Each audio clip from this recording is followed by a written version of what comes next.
The Großdeutschland Panzer Division was the German Army's premier armored formation.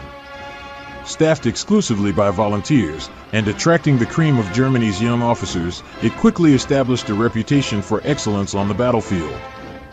But such elite status meant it was thrown into desperate battles against the Red Army on the Eastern Front, which gradually exhausted its reserves of tanks, armored personnel carriers, and men. After Hitler launched his armies at the Soviet Union in June 1941, he increasingly called on so-called fire brigade units to spearhead vital attacks or plug gaps in the line after overwhelming Soviet attacks had shattered the German front after 1943. While the panzer divisions of the Waffen-SS are most commonly thought of as the Führer's fire brigade, the German army also created its own elite armored force. Originally only a motorized infantry regiment, Großdeutschland grew in the space of 6 years into a Panzergrenadier Division and then into a huge armored corps, nominally containing 4 divisions and 2 brigades. The Großdeutschland Panzer Corps was destined never to fight together, and many of its units existed only on paper.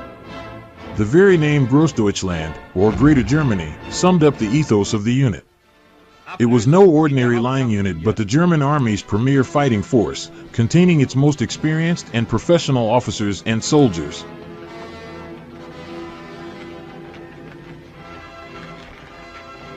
It became a matter of pride that the German Army could field elite units to rival the panzer divisions of the Waffen-SS. The name betrayed the ideological underpinning of the unit. Its sole purpose was to lead and win Hitler's war of aggression, first in Western Europe and then Russia. Großdeutschland was Hitler's ambition to create a German state that dominated continental Europe. Those nations or races that had no place in the Führer's plans were to be expelled or exterminated. By naming its elite unit after Hitler's maniac scheme, the German Army High Command clearly demonstrated that it had signed up to their Führer's crazed plans to create a master race. Except for a few small elements, from 1941 onwards Großdeutschland units fought almost exclusively on the Eastern Front against the Red Army.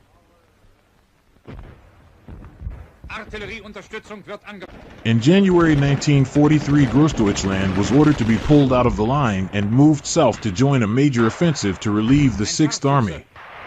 By the time the division made it to its assembly area near Kharkov, it was joined by the remainder of the newly formed Panzer Regiment Großdeutschland, which boasted a full battalion of 42 Panzer IVs and a company of 9 new Tiger I heavy tanks. These 58-ton monster tanks were armed with the deadly 88mm cannon that could destroy AT-34 at 2,000 m. Almost as important, the new arrivals were led by the regiment's commander, Colonel Count Hyacinth von Strachwitz, who was soon to become famous as the Panzer Count.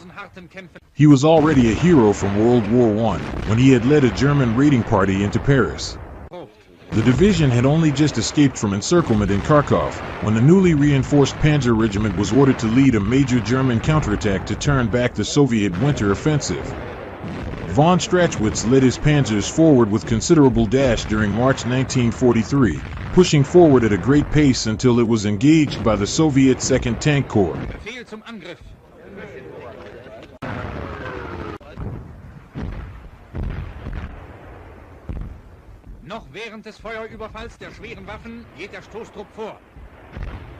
In the first clash of a bloody week, 46 T-34s were knocked out by the Großdeutschland's Panzer Regiment. The German offensive now started to gain momentum, with village after village falling to von Strachwitz's panzers. The following day they ran into a network of Soviet anti-tank guns, called a pack front by the Germans, and prepared positions and backed by a large number of infantry bunkers. The panzers came into their own, standing off and systematically blasting the anti-tank guns out of their bunkers. Flamethrower tanks then finished off the position.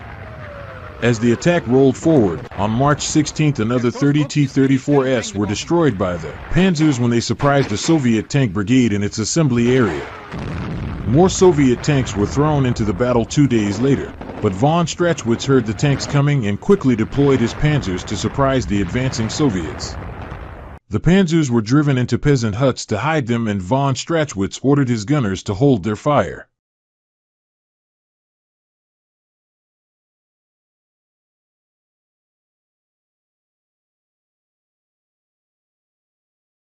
Soviet tanks cautiously edged forward until they were actually inside the village. With nerves of steel, the panzer crews held fire for several hours. When the Soviet tanks exposed their side armor to the Germans, von Strachwitz fired his 88mm cannon, which took the turret off a T-34 with ease. This was a signal for the rest of the regiment to open up. In a few seconds, 18 T-34s were in flames. It was then that the Germans moved forward to attack. By the end of the day, 90 Soviet tanks had been destroyed. Soviet attacks continued for more than a week as several infantry divisions and tank brigades were thrown at the Großdeutschland lines.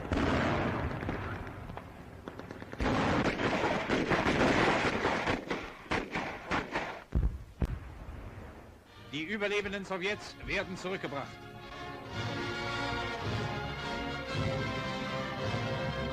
All these efforts were rebuffed with heavy losses among the attackers. At the end of March, Colonel General Heinz Guderian, the Inspector General of the Panzer Troops, came to view the Großdeutschland's handiwork. With pride, von Strachwitz was able to show the father of the German panzers a tank graveyard north of Kharkov containing hundreds of smashed Soviet T-34s. As heavy rains turned Russia into a mud bath, both the Germans and Soviets turned their attention to reorganizing and refitting their forces for the coming summer campaign season. The Army High Command was determined that Großdeutschland would have the honor of spearheading Operation Citadel to cut off the Soviet defenders holding the Kursk salient, which jetted more than 80 kilometers into the German front.